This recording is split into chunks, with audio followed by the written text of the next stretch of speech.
Eh bien bonjour à tous, aujourd'hui multi-avis sur ces 5 films, parce que en fait je me suis enflammé, je croyais que j'en avais filmé 2 ou 3 des avis, et en fait il y en a 5. D'habitude je me limite à 3.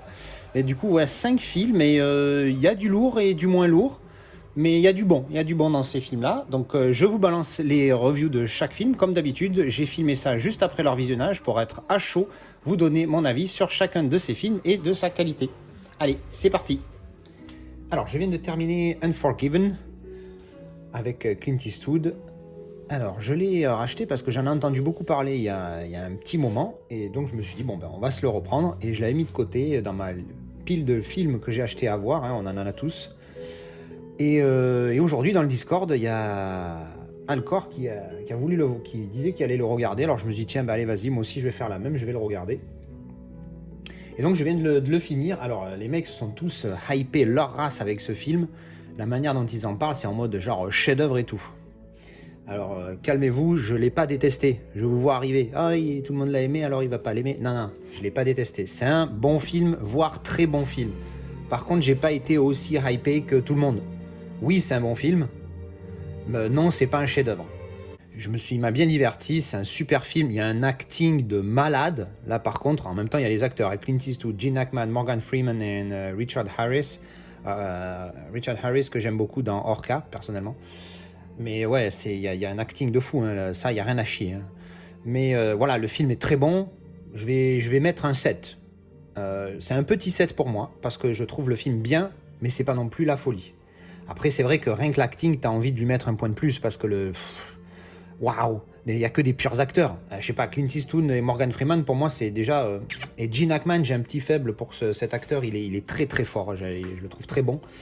Donc bref, oui, c'est un très bon film, mais c'est vrai que je lui mettrai pas une note, voilà, sur IMDb, il a 8 et quelques de moyenne, ce qui est énorme. Mais c'est un bon film, hein, c'est un très bon film. Si vous l'avez pas vu, il faut le voir, hein, c'est un classique, il a été bien récompensé, à raison, parce que c'est un bon film. Après, voilà, moi je dis, pour moi c'est pas un 8, mais bon voilà, c'est un bon film. L'histoire, j'ai oublié de vous raconter, pour ceux qui connaissent pas, l'histoire c'est quoi le film démarre avec, alors ça se passe à l'époque western, cowboy, conneries comme ça. Le film démarre où il y a une prostituée qui se fait lacérer le visage par deux mecs complètement bourrés parce que elle aurait elle aurait rigolé à la taille de son petit pénis. Et le mec la lacère et tout, et bon bref, ça part en couille, et au final le mec ne se prend qu'une petite punition, et ils doivent payer une rétribution aux propriétaires des putes. C'est chaud quand même quand tu parles comme ça, mais bon, c'était à l'époque, hein, qu'est-ce que je te dise. Et donc évidemment, les prostituées ne sont pas contentes avec ce verdict, et donc elles collectent un peu leur argent, et elles font répandre la rumeur, enfin, qu'elle cherche un assassin pour tuer ces deux mecs, et elle lui donnerait 1000 $. Alors évidemment, 1000 $, on rigole de nos jours, mais à l'époque, 1000 $, c'est comme si tu dis 100 000, voire 1 million aujourd'hui, hein, c'est énorme. Et donc évidemment, il y a plein de mecs qui veulent récupérer cet argent, et entre autres Clint Eastwood, qui est un retraité du banditisme, qui a rencontré une femme qui lui a fait changer sa vie, il a eu des gosses et tout. Ça fait 10 ans qu'il a rien fait, mais voilà, là il a peut-être besoin d'argent, il n'est pas doué dans la ferme, c'est pas son truc, en plus sa femme est morte il y a pas longtemps, enfin bref. Et donc du coup, c'est cette histoire-là ils vont essayer de venger les prostituées qui ont été, enfin la prostituée en tout cas qui a été lacérée. Donc voilà, c'est un super film, hein. Franchement, il est super bien joué, il est un peu lent dans l'histoire. Alors, c'est pas ça, hein, ce que j'entends les mauvaises langues dire, oui, mais parce qu'il est lent, c'est pour ça que t'as pas aimé. Non, il est un petit peu lent dans l'histoire, mais c'est pas que j'ai pas aimé. En plus, je dis ça, je dis n'importe quoi, c'est pas que j'ai pas aimé. J'ai dit, c'est un très bon film, je mets un 7. Voilà, c'est un bon film, et c'est vrai que, franchement, l'acting, c'est ce qui fait tout. Tu enlèves l'acting, le film, il devient presque moyen. Mais voilà, l'acting est tellement exceptionnel que franchement, ça vaut le coup. Si vous ne l'avez pas vu, je vous le recommande fortement.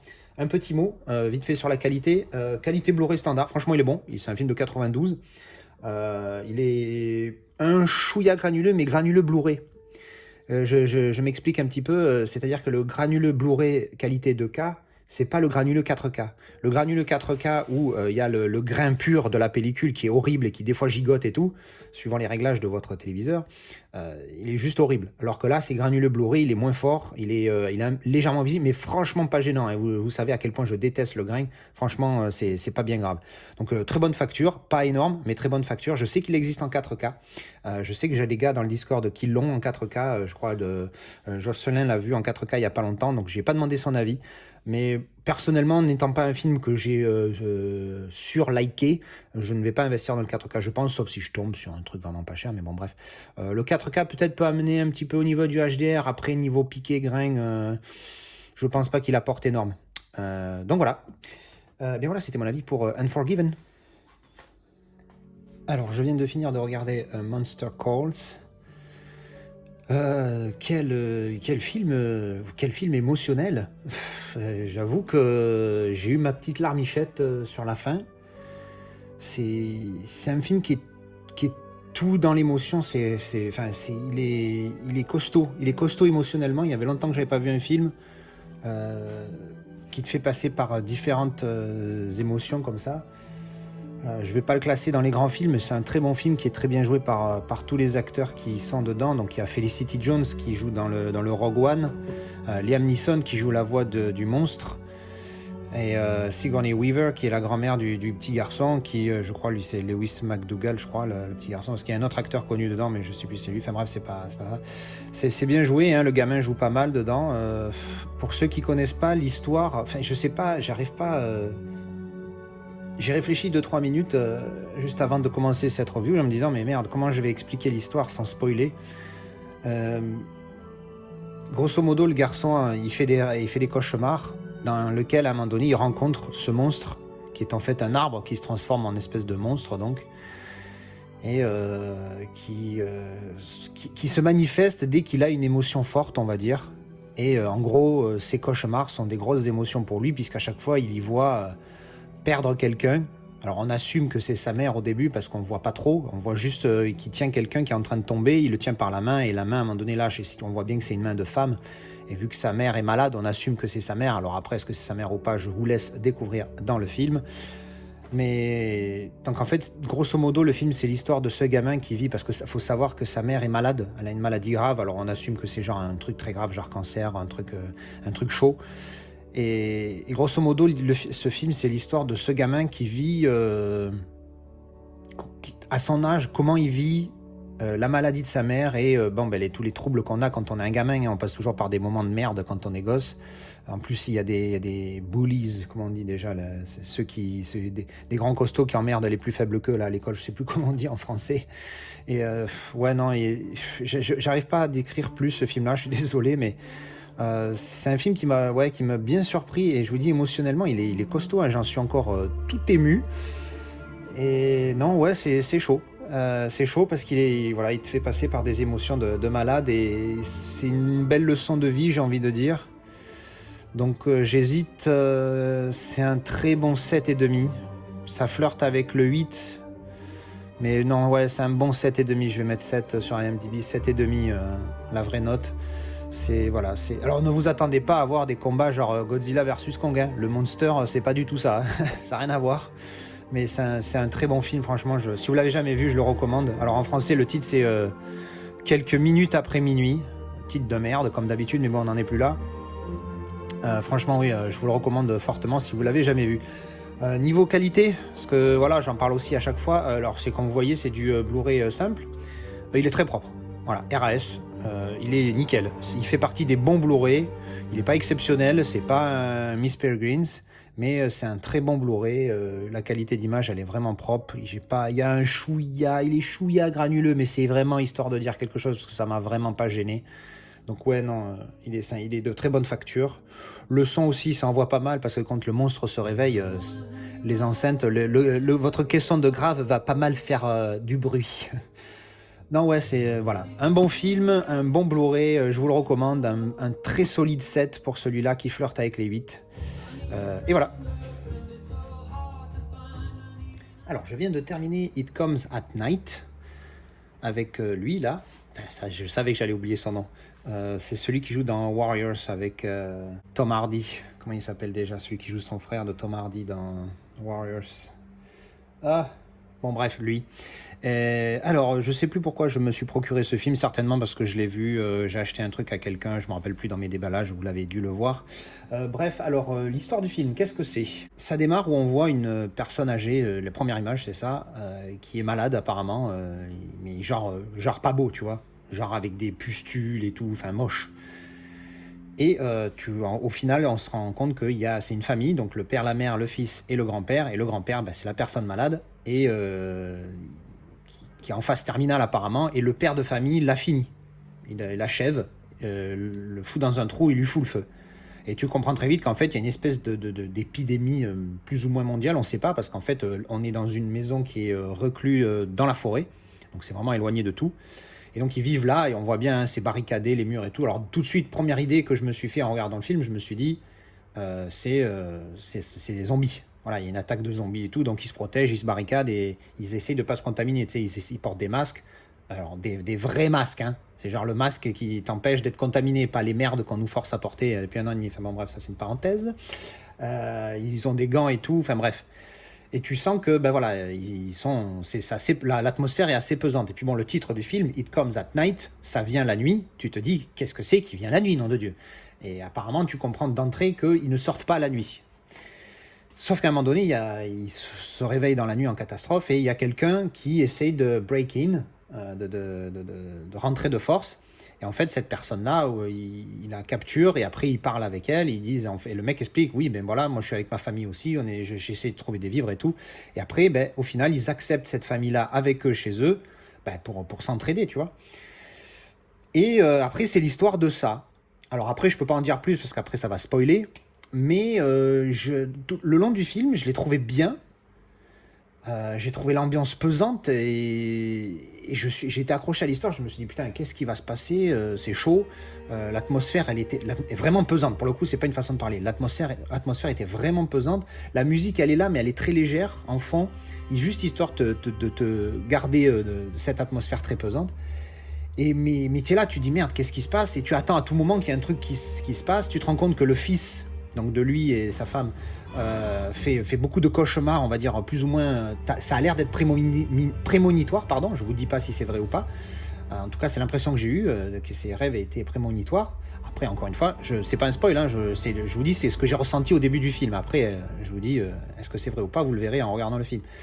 Mais ouais, j'ai trouvé ça vraiment pas mal tout au long du film, sauf que voilà, c'est pas un super long film, hein, il fait 1 h 30. Par contre, malheureusement, on reste sur sa fin à la fin.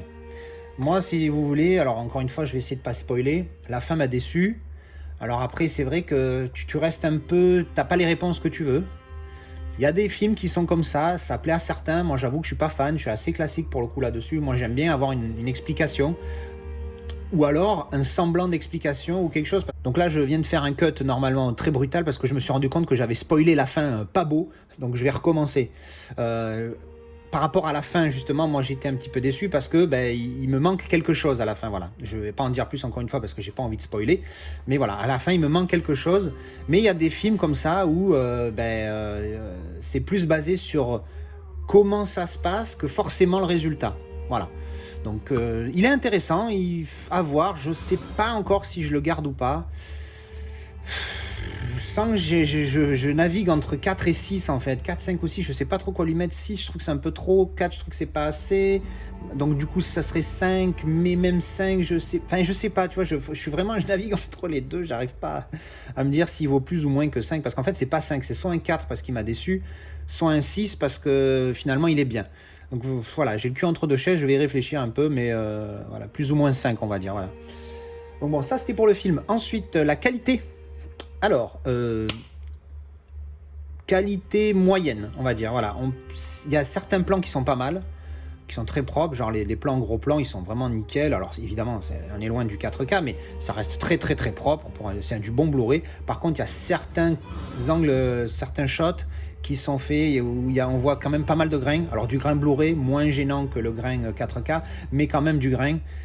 Pas top, bien présent, surtout les scènes de nuit. Là, j'ai regretté les noirs, hein, malgré l'OLED, les noirs étaient gris. Hein, ça, c'est la qualité du film qui fait ça. Le grain, justement, qui, je pense, a pas beaucoup aidé là-dessus. Il était très... voilà, dans un film comme ça qui est très sombre, les noirs, ils sont importants. Et franchement, là, grosse déception, parce que une scène où, normalement, je devrais voir tout noir, sauf, par exemple, quand il ouvre une porte, c'est tout noir. C'est noir, c'est pleine nuit, il n'y a pas une lumière, il n'y a que dalle, à part sa lampe torche. Et au moment où il ouvre la porte, que la porte s'ouvre et que là il y a une lumière qui rentre dans le couloir, qui lui est toujours dans l'obscurité, ça devrait être tout noir, et en fait non, il y avait une espèce de voile blanc, et pas top, j'ai pas trouvé ça top. Encore une fois, malgré l'OLED, c'est pas bien ressorti. Après, un autre truc que j'ai remarqué, et ça j'ai vérifié sur IMDb, en fait, c'est les barres noires. Vous savez, ces fameuses barres noires qu'on déteste tous sur nos téléviseurs et qu'on adore, qu'on trouve, pas qu'on adore au cinéma, parce qu'au cinéma, elles n'existent pas. Mais bon, je ne veux pas faire le débat. Je sais très bien que les films ne sont pas tournés pour nos téléviseurs, mais pour les salles de cinéma. Mais bon, c'est pas une raison, ça reste très chiant sur nos téléviseurs. Les barres noires grandissaient tout au long du film. Je suis devenu fou. À un moment donné, je me suis dit, c'est pas possible. C'était du 2,35 au début. Puis j'ai dit, mais ils sont montés, c'est même plus du 2,40 là, ils sont montés à combien? J'ai regardé sur IMDb, il y a du 2,35, du 2,70 et du 3,0. Du 3.0, s'il te plaît. J'avais jamais vu ça. Les barres noires, à un moment donné, c'était ça et ça des deux côtés en haut et en bas.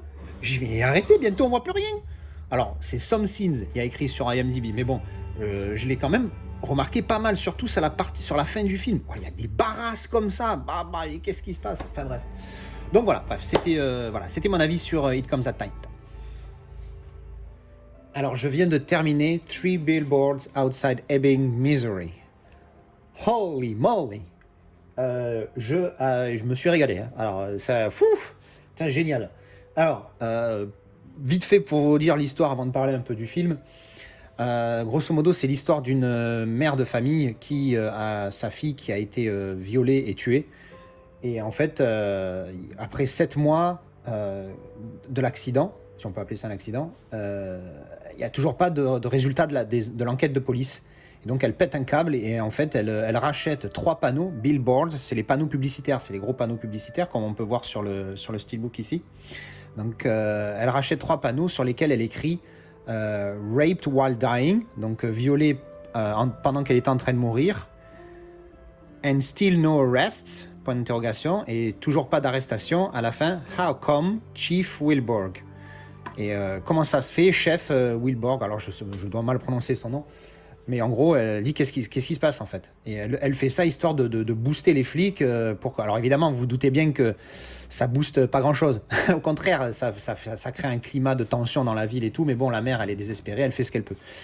Et donc en fait c'est cette histoire là, c'est l'histoire de cette femme qui veut avoir des réponses sur le meurtre de sa fille, en secouant un petit peu la police locale qui, pour elle, n'en a pas fait assez. Mais évidemment, hein, vous imaginez une mère qui perd son enfant dans des conditions aussi atroces, il n'y en a jamais assez si tu trouves pas le mec dans les 2 heures, tu vois, enfin bref.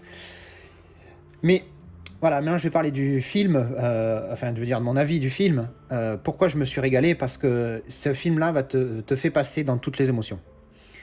C'est exceptionnel, tu passes de la haine à l'amour, au pardon, t'as envie de tuer un mec, à la fin t'as plus envie de le tuer, t'as envie de gifler un gars, à la fin t'as plus envie de la gifler, t'as envie de secouer quelqu'un, enfin t'as plus envie de le secouer. Et encore, ce que je dis là, c'est même pas dans l'ordre, hein, ça se mélange, des fois au début tu l'aimes bien, après tu l'aimes plus, au début tu l'aimes pas, et après tu l'aimes. C'est génial, il y a un jeu d'acteur exceptionnel dans ce film, et surtout cette écriture, ce texte qui fait que tu passes par tous les sentiments quand tu regardes ce film, et c'est génialissime. Ça montre différentes facettes de l'être humain. On peut être un enculé de base et se rendre, enfin de base, à la base je pense pas qu'on soit un enculé, mais on peut être une pourriture, un gros con de base et finalement devenir quelqu'un de bien, et inversement, tu peux être quelqu'un de bien et finalement devenir un gros con. Et en fait, voilà, alors ça spoil pas plus que ça, parce que ça va dans les 2 sens, hein, donc ça va pas vous spoiler plus que ça. Et puis il y en a, c'est des gros cons et ils le restent tout le temps, et puis il y en a, c'est des bonnes personnes et ils le restent tout le temps aussi. Parce qu'il y a tout dans ce film, il y a tous les caractères, tout ce qui fait l'être humain. Alors après, c'est vrai qu'il y a le côté ville américaine, un petit peu pas paumé, mais bon voilà. Mais ça, c'est vraiment léger, on y prête même pas trop attention. Alors je vais lui mettre un 8. Et tout au long du film, je me suis dit, la fin va être clé, parce que ça mérite presque un 9. Et mes 9, vous savez qu'il n'y en a pas beaucoup, il y en a une quarantaine. Alors les 10, j'en parle même pas, mais bon, faut pas déconner, on n'en est pas aux 10. Mais il a flirté avec les 9 juste à la fin, parce qu'à la fin, je peux pas vous dire, sinon ça va spoiler. Mais sinon, c'est un solide 8 sur 10. Si vous avez jamais vu ce film, je crois qu'en français... Ah oui, je fais une parenthèse sur le titre aussi. parce que je crois qu'en version française, c'est le même titre. Quand il faut traduire, ils traduisent pas, parce que je m'excuse, je suis français, je parle pas un mot d'anglais. Quand je vois marqué Three Billboards Outside Ebbing, Missouri, excuse-moi, je comprends un saucisson merguez. Là, il faut traduire, c'est pas comme il faut traduire Gladiator, tu vois. Les mecs, ça n'a aucun sens, les traductions. Oui, je sais, je me répète, mais je m'en fous. Ça me rend dingue. Enfin, bon, peut-être que je me trompe, peut-être que c'est le titre en VF. Je vais vérifier ça tout de suite. Autant pour moi, je retire tout ce que je viens de dire. Je viens de checker sur IMDb. En français, le film, c'est 3 billboards, les panneaux de la vengeance. Alors, le titre français reste n'importe quoi, parce qu'il y a écrit 3 billboards. Tu peux pas dire 3 panneaux publicitaires, parce que 3 billboards en anglais, et après, les panneaux de la vengeance, n'a aucun sens. Bref, bon, allez, on va pas s'étaler là-dessus. Bon, ça c'est dit. Ensuite, qu'est-ce que je voulais dire? Oui, la qualité du Blu-ray. Magnifique. C'est pas un 4K, c'est un Blu-ray standard, mais il est superbe. D'ailleurs, j'ai même vérifié si c'était pas Sony tellement. Hein. J'ai pas fait gaffe. Mais il est magnifique, hein. Superbe. Les couleurs sont bien retranscrites. Retranscrites. Non, franchement, il est magnifique. C'est un très bon Blu-ray. C'est pas un film où tu te dis, même s'il y a des belles couleurs, tout ça, c'est pas un film où tu te dis, la 4K, voilà, c'est pas un genre Pacific Rim où tu te dis, voilà, 4K, ça va amener quelque chose. D'ailleurs, faut que je le regarde en 4K Pacific Rim, j'ai toujours pas vu. Très bon Blu-ray, voilà. Bref, une belle satisfaction, ça flirte avec le 9, c'est un solide 8, je vous le recommande fortement. Alors, je viens juste de terminer Pride and Glory. Aujourd'hui, je me suis envoyé 3 films, c'est 3 bons films, hein. Pride and Glory avec Edward Norton et Colin Farrell. Il y en a d'autres aussi, hein, John Voight et je sais plus le dernier, là, celui qui joue dans... The Truman Show, celui qui fait le copain de Truman dans Truman Show. C'est un film... Alors, l'histoire, grosso modo, qu'est-ce que c'est? C'est des flics. C'est une famille de flics, en fait. Le père, les 2 frères et le beau-frère. Donc, qui est le mec de la sœur des 2 frangins qui sont flics. Et en fait, c'est l'histoire de eux et c'est l'histoire de Dirty Cops. C'est des policiers corrompus, des ripoux, comme on dit. Des pourris. Je m'attendais pas à une grande histoire. Finalement, il est assez prenant. Il est assez. Alors, je sais pas si c'est mon mood du jour, mais j'ai trouvé les personnages assez attachants, qu'on les aime ou qu'on les aime pas, encore une fois. Mais non, l'histoire assez solide. Hein. Ouais, après, j'ai tout dit au niveau du synopsis. Hein. C'est l'histoire, voilà, de flics corrompus. Et à un moment donné, il se trouve qu'il y a un frère qui enquête sur l'autre. Et donc, c'est évidemment sans savoir que, voilà. Et franchement, c'est pas mal, hein, c'est pas mal, c'est bien joué. Après, Edward Norton, Colin Farrell, c'est du bon acting, hein, ça, il n'y a pas à chier. C'est le moins bon que j'ai vu aujourd'hui, mais ça reste quand même un très bon film. J'hésite entre 6 et 7. Ça va peut-être être un 6,5, je dirais. Je vais mettre 6 sur IMDb, mais ce sera 6,5. Non, c'est un super film que je recommande fortement si vous aimez bien les films policiers où il y a, entre autres, ça parle de flics corrompus. Franchement, c'est un bon film. Donc, je vous le recommande fortement. Ensuite, on va parler qualité. Il est moyen. Voilà, il est pas top. Son gros avantage, alors sur IMDb, il est marqué en 1.85.1. Ce qui veut dire que normalement, il y a des petites barres noires, mais moi, j'en ai pas vu. Je sais pas si vous voyez là sur mon écran, mais sur mon écran, sur mon téléviseur, mais le texte va jusqu'en haut, hein, vous voyez. Donc moi j'ai pas eu au début j'ai pensé que c'était 1,78. Alors effectivement en bas il y a une petite barre noire en bas, mais en haut non. Donc je sais pas trop si c'est par rapport à mon lecteur ou quoi, mais bon en tout cas IMDb dit 1,85, mais pour moi ça se rapproche plus du 1,78, c'est-à-dire full screen en 16/9. Après oui un peu granuleux, pas du tout une référence comparé à par exemple 3 Billboards que j'ai vu plus tôt dans la journée. Mais il est correct, voilà, il tient la baraque, ça suffit, voilà. Ça c'était mon avis sur Pride and Glory. Et donc voilà, c'était mes avis sur ces 5 films. Comme vous avez pu l'entendre, il y a du bon et du moins bon, sans réflexion, hein, le meilleur, 3 Billboards, il n'y a pas à chier, super film. Le moins bon, je sais pas, peut-être It Comes at Night, mais bon, ça reste quand même pas mal. Mais ouais, 3 Billboards Outside Ebbing, Missouri, franchement, je vous recommande, c'est un pur film. Les autres, après, hein, vous avez déjà eu mes avis là-dessus, et voilà. Eh bien, écoutez, encore une fois, merci beaucoup pour votre soutien. Je retrouve les potos dans le Discord bientôt. Rejoignez-nous si vous le souhaitez. Merci pour vos commentaires, vos likes et vos soutiens, etc. Tout ce qui fait que la chaîne se développe un petit peu, c'est grâce à vous. Merci bien. Allez, à la prochaine. Ah, ciao!